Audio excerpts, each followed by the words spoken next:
Hey everybody, it's Chris. It's the Mad Respect. Back a little earlier than I expected. My comics weren't due until the day before Thanksgiving, but here they are on Tuesday. 2 whole weeks worth of books because I was behind on my payment, so I think they were holding them until they were all settled and square. Uh, but now my next shipment is already preparing to ship for next week. And here on early Tuesday already. Can't believe it. I got my books and a lot of good stuff I'm looking forward to cracking into here. But before we begin looking at my new books, let's take a look at what was in my last box that I recommend. First up, we got Quick Stops #1. This is from Dark Horse and uh, J and Bob's Secret Stash Comics. Secrets. It's called the Secret Stash Press. It's written by Kevin Smith with art by Jeremy Simser. And this cover is by Spanglemeyer. I finally figured out who that was from when I couldn't know who it was in the last video. But this is a story that takes place during Jay and Silent Bob reboot. When you first meet Holden McNeil in Jay and Silent Bob reboot,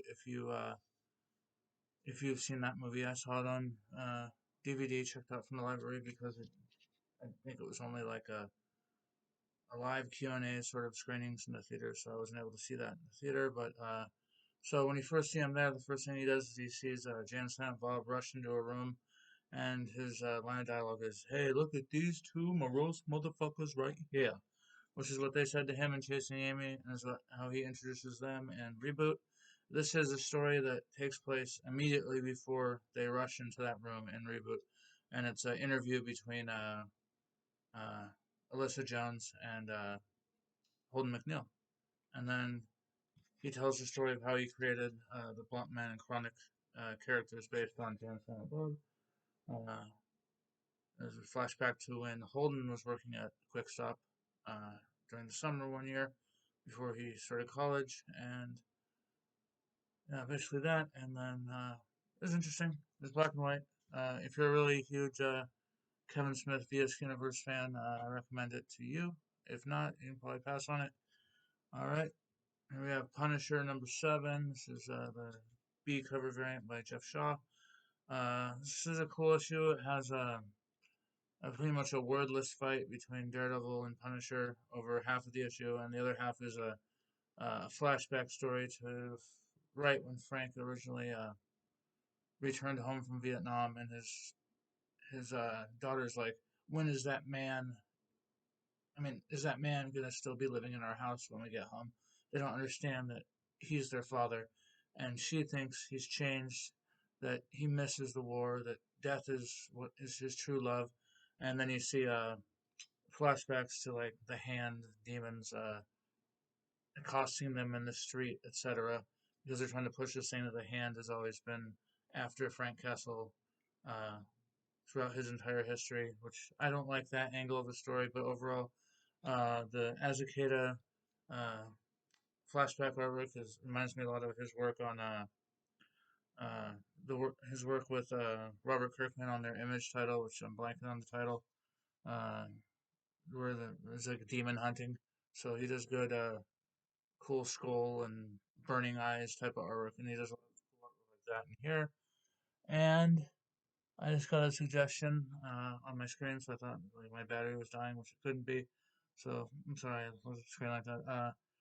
And then yeah, basically he fights Daredevil and tells him to go away. And then at the end, Ares, the God of War, is getting ready to launch an assault on the hand compound and has a couple of hand soldiers with their arms chopped off, attached to chains, leading towards the hand compound, especially what Michonne did to her zombies in Walking Dead.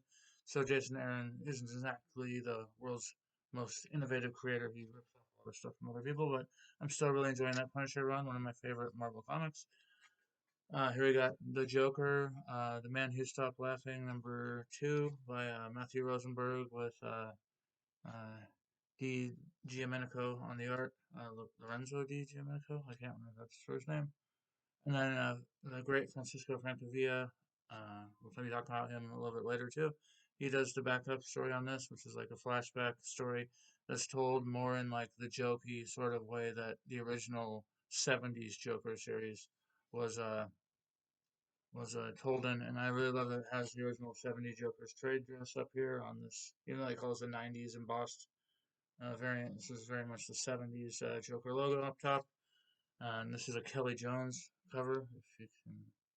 If you ever see this on the inside of the comic, they show all the original covers, and on some illustrations you can see what this cover looked like with its full colors and not just the green foil. It's basically the green foil saves this one, but on a lot of the other covers, the foil kind of like covers up some pretty good art. But so this is Kelly Jones on the cover, and this continues the story of the Joker who was shot in the head at the beginning of issue 1 and then reveals himself in the mirror at the end of that issue. And he wants to know who the Joker in LA is, and he's finding his old henchmen. And then he goes, "Oh, I'll go talk to Harley." And then Harley at the end tells him, "You're just some dude, because if you weren't some dude, I would have already killed you." And at the same moment, Red Hood is bashing through the window to grab him. So supposedly, the one who was shot in the head and left in Gotham is just a copycat. But we shall see. It's only 2 issues in. It may be different. We have Batman number 129 by Chip Zdarsky with art by Jorge Jimenez, and the background art is David Romero doing his best Francavilla imitation, kind of. So the main story, uh, uh, this is after Batman's woken up in Atlantis and he's in hiding from Failsafe, and Failsafe has taken over Gotham, and he allows regular crime to take place in Gotham. So he's not a crime fighting robot, he's just I want to kill Batman robot, because his purpose is to kill Batman if Batman ever goes rogue. So Gotham's worse for wear. He has all of the Bat family tied up. And Dick Grayson says, "I'm not afraid of you because Batman's coming back and he's going to kick your ass." And then Failsafe deduces that the only place he could be hiding is under the ocean with Aquaman. So Bruce teleports from Atlantis up to the Justice League Watchtower and waits for him there. And then he reverse configures the Watchtower uh, teleportation device to go from the Watchtower to Earth, to actually have the Earth come through the teleporter to the Watchtower. So basically, as it reverses, Batman jumps in, supposedly to go to Earth, but actually it sends Failsafe to Earth and then sends Batman just out into space, so that either Failsafe will A, think he's dead, and then B, Batman's going to call one of the Bat Space. He has like Bat Space crafts that he can call with his wrist communicator. But Failsafe has destroyed them all, so it shows him slowly falling into the Earth's orbit at the end of this issue.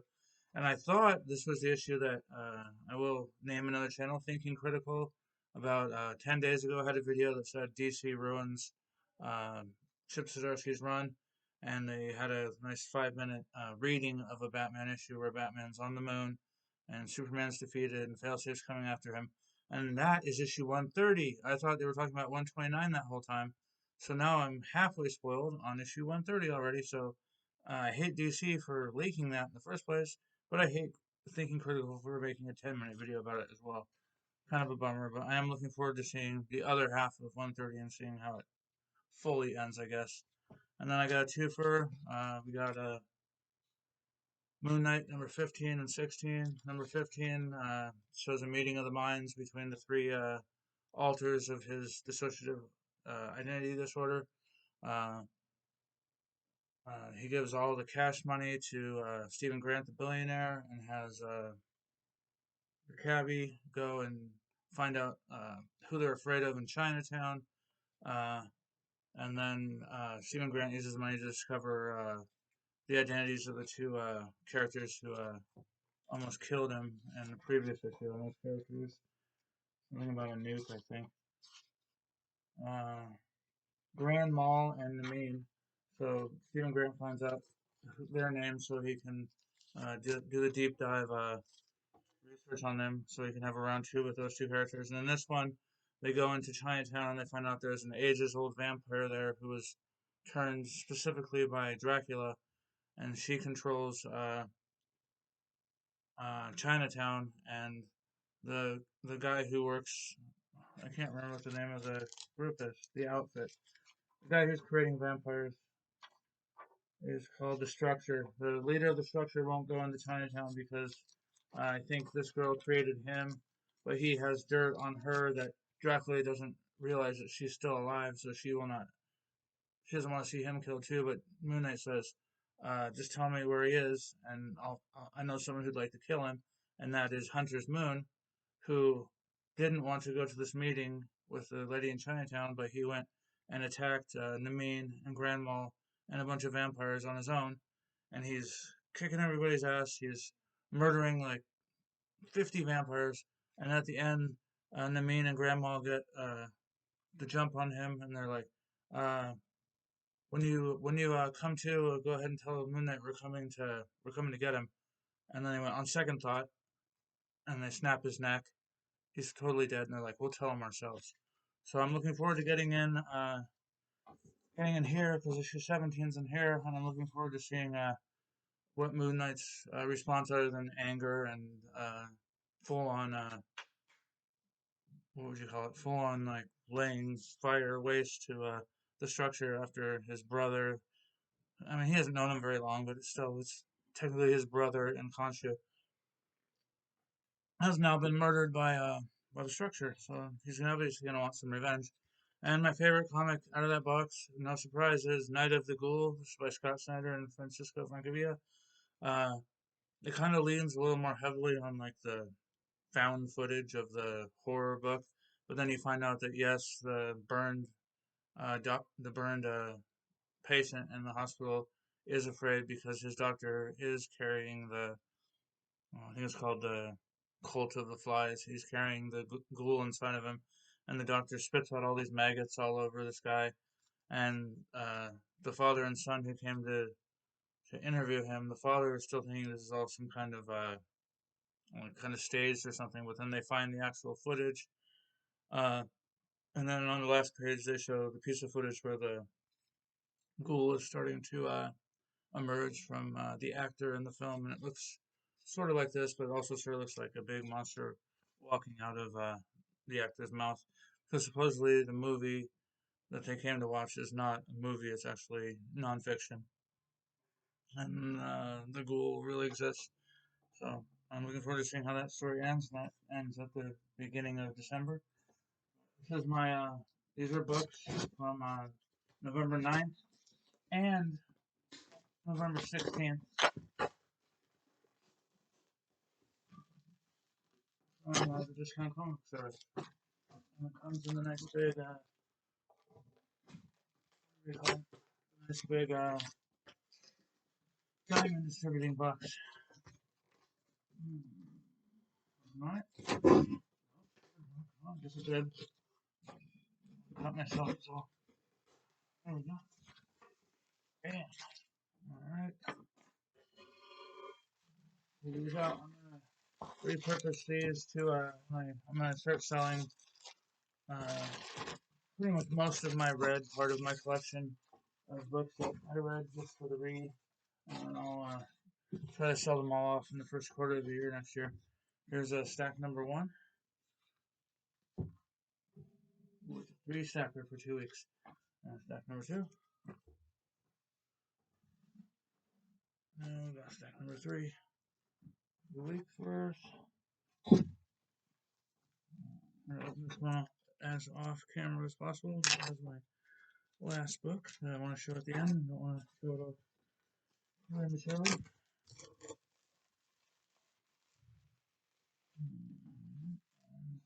We did last.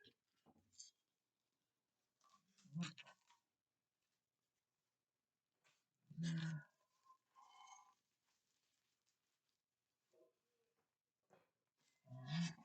And down. There.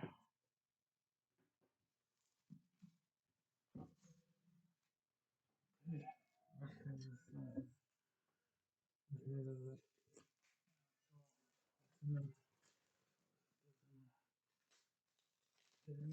As soon as possible here. I love how Yes, Discount Comic Book Service has gotten their, whatever you call them, Mylar, Mylight 2s back, but it's 50 cents per copy. I almost added them to my December order before I found out that my December order was 131 bucks for December, and that would have been like another $70 added to the order.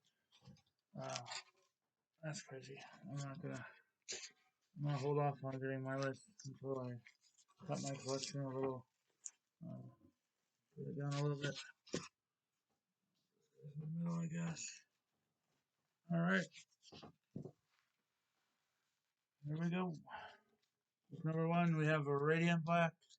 This is issue number 19. This is, I believe it's a cover B. I always get the variant on Radiant Black. Yep, this is cover B by Juanan Ramirez. I think Juanan Ramirez did some Marvel work recently. I can't remember what it is off the top of my head, but I think there's one more issue in the current arc on Radiant Black. Maybe two. And then we have Ninja Gaiden, issue number 4 from Black Box Comics. This is by Eric Palicki with art by Meyer. Eric Palicki, I've enjoyed all of his series. Atlantis wasn't made for tourists. Atlantis wasn't meant for tourists. I can't remember something about tourists in Atlantis. And then he did Blacksmith.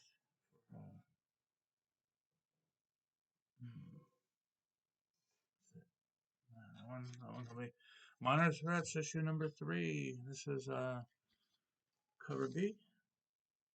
And the artists aren't listed on here, so I'm gonna see if I can find the signature real quick. And I cannot. It's looking kind of like the boy's artist, kind of. I don't think it's him. Open. There's one. This is Kevin McGuire of Justice League International fame. Cover B by Kevin McGuire. Alright. This is The Nice House on the Lake, issue number 11. This is the variant B by Aaron Campbell. This is the penultimate issue of Nice House on the Lake, and I think when next month comes along and 12 shows up, I think I have right here next to me in the box, I have 7 through 10 in there, or at least 7 through a few, and the rest are over there. I'm gonna have a video coming up on the channel in the next week.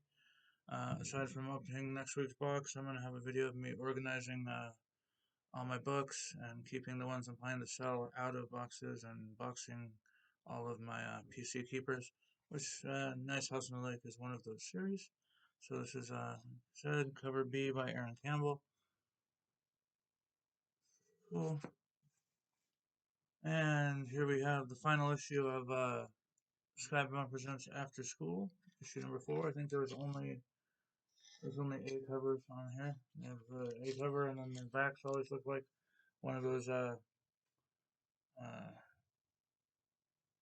school composition books that you got for 79 cents when you went back to school every year. And here we have Star Wars The High Republic. This is issue number 2, and this is cover B. Might even be cover C, I'm not sure. It is cover C. Cover C. So maybe B must have been the ratio. So Yoda on the back. Let's see who this cover is by. Cool. This cover is by Rachel Stott. Rachel Stott. So Rodriguez must be the ratio variant, unless I did get 3 covers for number 2, but I think I only got 2 covers for number 2. And then a second copy, I get 2 copies of all High Republic stories. Here is Year Zero, Volume 0, number 2. This is by Daniel Krause with art by Goran Suduka. And I believe Goran Suduka did another AWA title. I think it was Marjorie Finnegan. He definitely did, and then he did one of the original launch titles. I can't remember which one it is. Here's Mortal X-Men number 8. This is cover A by Mark Brooks.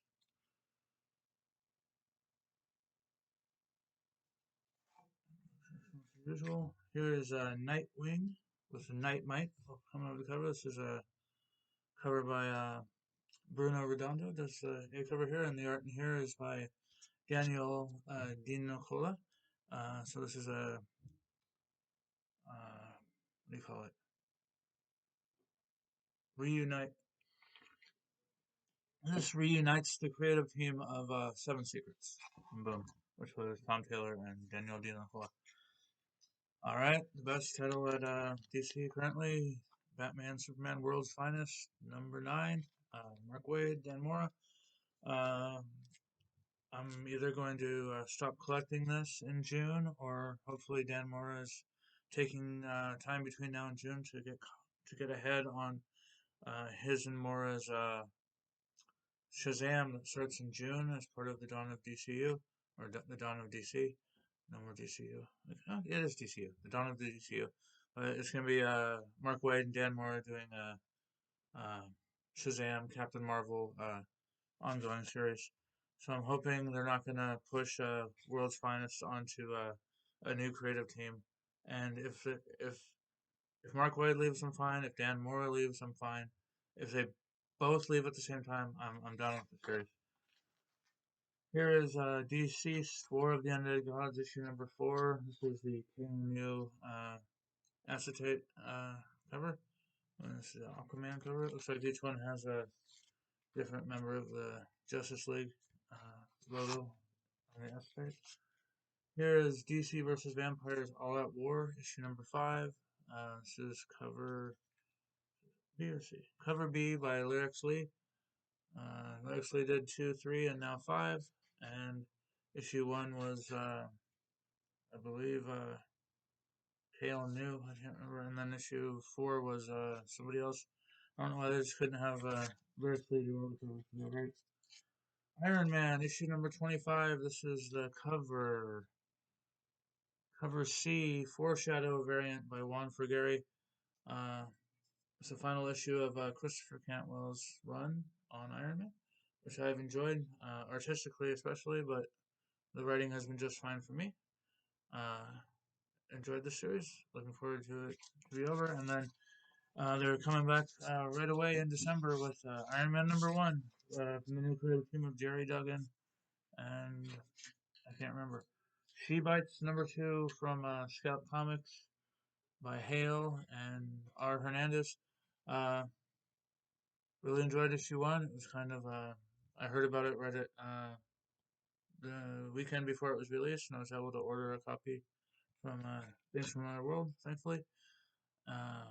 And that was, I believe, in the summer, and now it's almost December, and here's #2 finally. Here's 8 Billion Genies, issues #3 and the 3rd printing. This came out in October, but for some reason it did not make it to me in October, and finally in this box it arrives. And I was able to order it from Things from Another World, but I kept holding off and holding off. Thankfully I did, because I ended up getting it. Here's Junkyard Joe, issue #2. I believe this is the D cover by Gary Frank. I don't like it when they don't have the information on the cover. Doesn't even show it on the back. Alright. So this is a cover. Is it on the inside somewhere? Maybe on the inside. Oh, right, it's back here. This is cover D, yeah. I've usually gotten the D Frank covers on Geiger as well. But I don't think all the D covers on Junkyard Joe are going to be Frank. But I've just been looking at the covers at solicitation time and picking the one I think is coolest, which is most of them look kind of just like this with a close-up or shadowy look on his cool looking face. There we go. Something is killing the children. This is issue #26. This is bar none favorite cover artist for Something is Killing the Children, who's done the kickoff cover for each arc. This is Jenny Friesen. This is her version of Cutter. Excellent cover. I'll have a second. Yep, here's the second. I get 2 copies on Something's Killing the Children. And so I think issue 15. And here is this is the Boom Guaranteed cover. I'm not sure how many books down the line it is. PG variants. This is a cover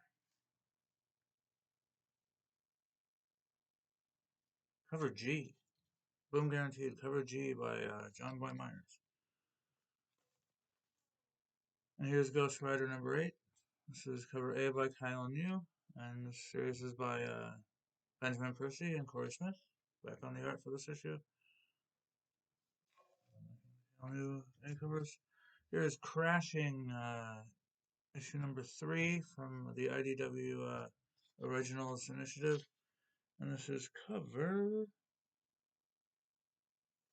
B. It says it's by right there. Cover B by Nicoletta Balderi, and I like the Falling Pills addiction motif on that cover. I chose it. Star Wars: The High Republic issue number 1. This is cover B by Phil Noto. Yep, Phil Noto, cover B. I'm surprised you're not doing the cover A's on the series. I guess Anandito gets his own cover A's now. But this is my second copy of that. I got my first copy of it last week, and then I finally got my second copy here. Here's Gunslinger, issue number 14. It's by Todd McFarlane and Brett Booth. And this is Philip Renaud on the cover, and it is cover A. Cover A by Renaud, because Booth isn't doing his B covers anymore. Here's Star Wars: The High Republic, issue number 2. This is cover A, and that would be by Anandito. Cool lightsaber action on that cover. Here is The True Cult. This is issue 4, I believe. Up to 4. Next window, please. Have a blessed day. It's one of the cultists taking over the drive-thru. This is by Skylar Patridge. It is cover C. I'm getting to see. Yep, cover C on the True Cult. No, this is Dark Crisis on Infinite Earths issue number 6. This is cover.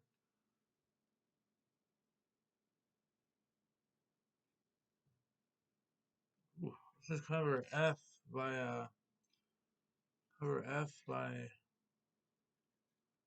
right here. I want to just look at Ariel Colon, and this is a I believe it's one series. It's an homage cover to Infinite Crisis, I believe. Don't quote me. There's Dark Crisis, Worlds Without Justice League, Batman, The Last Night Standing. It's just the A cover, and it also features Zatanna by Megan Fitzmartin, which means I probably won't even read it. Enough about Fitzmartin. Here is Nice House on the Lake, issue number 11, cover A by Alvaro Martinez Bueno. Penultimate issue. Here is Batman Mr. Freeze One Bad Day. This is the premium variant cover by my good buddy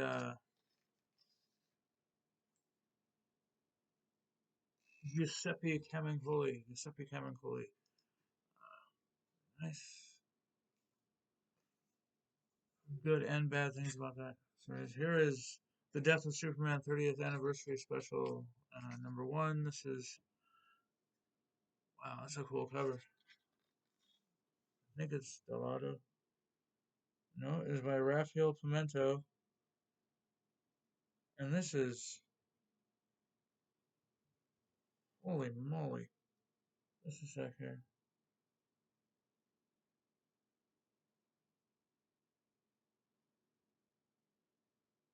This is the 24th cover. Whatever letter that is that? XYZ, WXYZ. X, cover X by Rafael Pimento, I think. Don't hold me on that. This is what it says on the back. Here is 10,000 Black Feathers, issue number 3 from the Bone Orchard Mythos by Jeff Lemire, Andrea Sorrentino, and Dave Stewart. Something is Killing the Children, issue 26, cover A by Werther Dell'Edera. Second copy. And here is my second copy of my cover G, Boom Guaranteed, John by Myers. Something's calling to my books. I end up luckily being able to order 3 covers at FOC, etc. Or when the orders do it, and sometimes or just the 2, and sometimes even just 1. Here's Moon Knight issue number 17. This is the Extreme Marvel Extreme variant. It says it's by PM.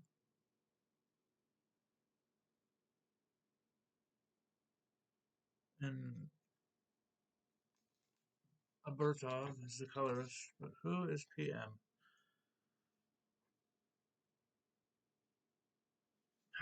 Paco Medina. Paco Medina supplies the Marvel Extreme cover. I've usually been happy. I was getting the B covers on Moon Knight for a while, and then there was a few issues where they didn't have a B cover, at least not one that was open order. And then Segovia was doing decent enough covers, and then I think like 2 out of the next 3 issues I'm getting the variant. This one's like Momoko's Marvel Month cover I picked, and etc. Here is Shock Shop issue number 3, cover A. So cover A would be by Layla Lees. This is the main story. And here is cover B. It's a flip book, and that cover's sick. Not entirely sure why I didn't take the cover B locker. Maybe I didn't have a picture of it at order time, but that cover is awesome. So, well, I've been a good guy about it, and kept the cover I order facing forward. Not this time.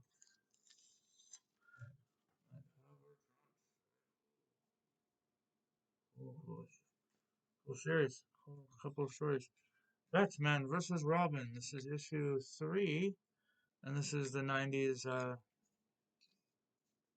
90s throwback. Is that what they're calling it? It says it doesn't say it on the back. It said on the back of the Joker. There's the ad. There we go.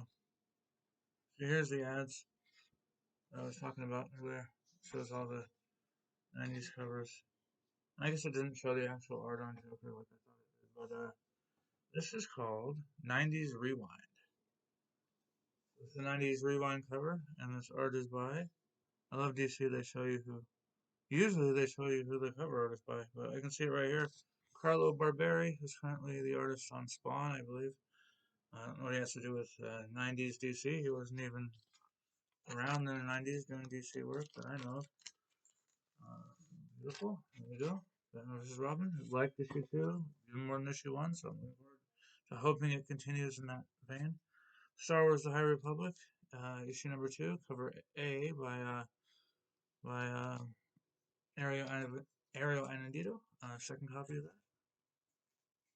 Here's Superman: Son of Kal-El. This is issue 17. This is cover A by Travis Moore and Tamara Von Villen. So supposedly part 4 of Kal-El returns, but both series are definitely doing their own thing, and it's not a consecutive issue story. Here's a cool one, Detective Comics 38 by Bob Kane and Bill Finger. Wow, how much did they hit me on this? This is $7 cover price, and I only paid like 3 and change, I think. This is Tech 38, facsimile. My wife is gonna come out. Let's say hi to her maybe. So yeah, we got that's kind of a cool back ad. It doesn't look very 30s to me, but it's a complete Books of Shakespeare advertisement. And here we are with Robin's first appearance in Detective. It's probably like 8 pages. So Robin's first appearance. Yep, he gets a whole 7 pages, and then it kicks into. I'm glad it's having all the background stories that appeared in the original issue.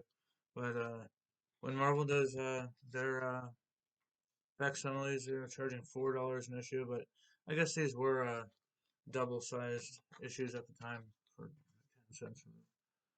Doesn't even show a price, unfortunately. It should show the original price on the front for fun. I think they were 10 centers. Were they 10 centers? The original. Including new comics. All right. Dark Crisis on Infinite Earths. This is issue 6 or 7. This is the A cover by Daniel Sampry. Everyone hates that run. Everybody hated Judgment Day. I've been fine with both of them. Speaking of Judgment Day, here's Judgment Day Omega. This one is by Kieran Gillen with art by Guillermo Villanova, who did the art on the Death of the Mutants miniseries.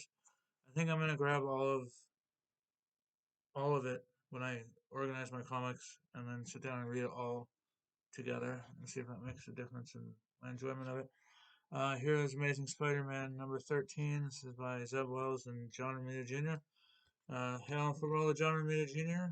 For until March, possibly at least, because filling artists throughout Dark Web, and then what's his name?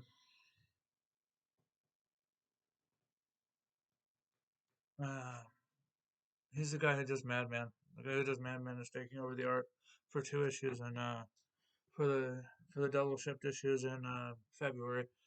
So he's taking over, and I think the art in Dark Web is by Ed McGuinness. So I don't mind Ed McGuinness, and I definitely don't mind the Madman guy, but I'm just gonna try and get all of the John Romita Jr. covers going all the way through, except there are a couple Marvel Classic Homage covers that I'm getting, so you'll see those when I open them. Here is Venom issue number 13. Is it 13? 13. This is cover B, which is also by Brian Hitch. Unfortunately, I'm not really digging what Brian Hitch is bringing to Venom on this run. Uh, it doesn't fit a horror sci-fi title to me like Venom. So this is the cover artist, and they're also the variant cover artists. So this is what I thought was the cover to number 12, other than the Stegman and them tonguing each other there on the cover. But I guess this was the variant to 13. So I did not escape the Venom father son tonguing action. Is it wrong or is it Brian? It's Al Ewing. It's Al Ewing. It's not wrong. He did the last couple issues, but Al Ewing is back for 13. Last floppy of the box is Gun Honey, Blood for Blood, issue number 3. I believe this is yeah, it's by Junkin Yoon. This cover, probably cover A. Yep, cover A on Gun Honey. I usually get a variant on Gun Honey, but this one was the most tasteful of the cheesecakey covers. I'm not buying it for nude covers, even though I did order a variant that's bagged with a nude cover. I still haven't even opened the bag for it. And the last book is a hardcover collection of the Batman Spawn, the 290s specials. One was written by Frank Miller with art by the Todd father, Todd McFarlane, and the other one was, I think, Chuck Dixon with Klaus Janson.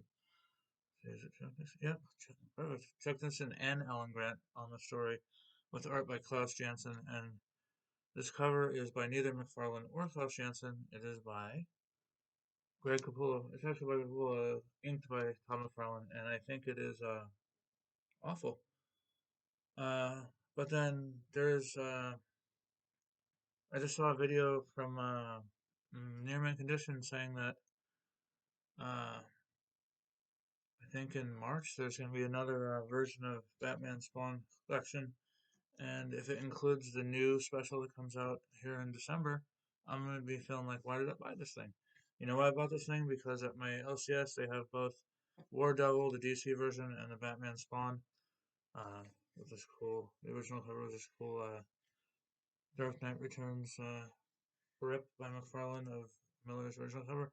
But they had both those at my LCS recently. It's $30 each on the cover, and all the issues of Batman Spawn I see on eBay when I was trying to buy a copy like maybe 3 months ago were just beat the shit. But now I found out this was going to cost me about $10. I went, can't beat it. Can finally reread these and see the Tom McFarlane art in their in that. that version of the special, and I'm really happy about that.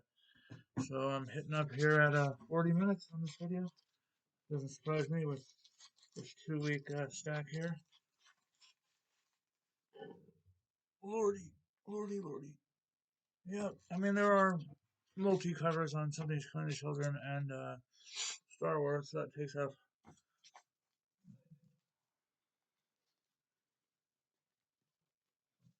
That would be the extra variants I would buy, so I'll put 2 back for the actual issues. So still, that's 2 weeks. That's pretty good. And this time, not like usual, I forgot Mr. Invoice off, and it's not here anymore. On the floor. Please show Mr. Invoice. Not with myself.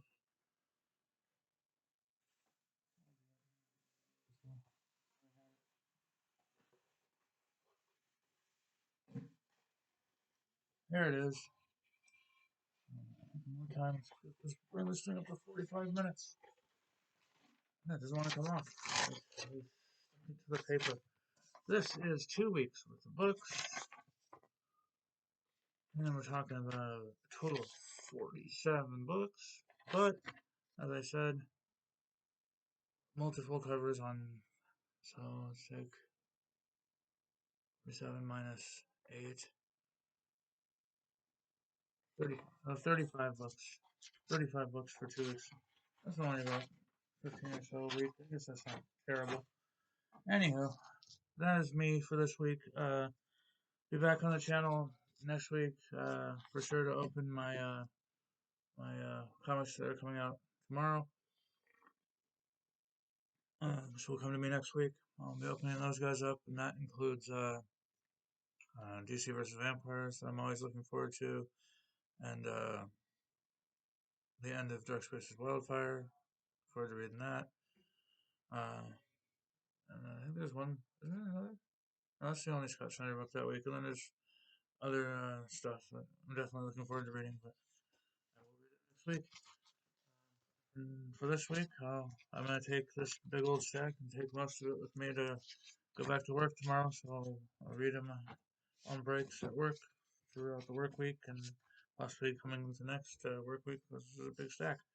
And tonight, I will definitely reread this bad boy, among other things I'm going to do tonight. Alright, everybody. Take care. We'll see you in the next video. And thanks for stopping by. Bye-bye.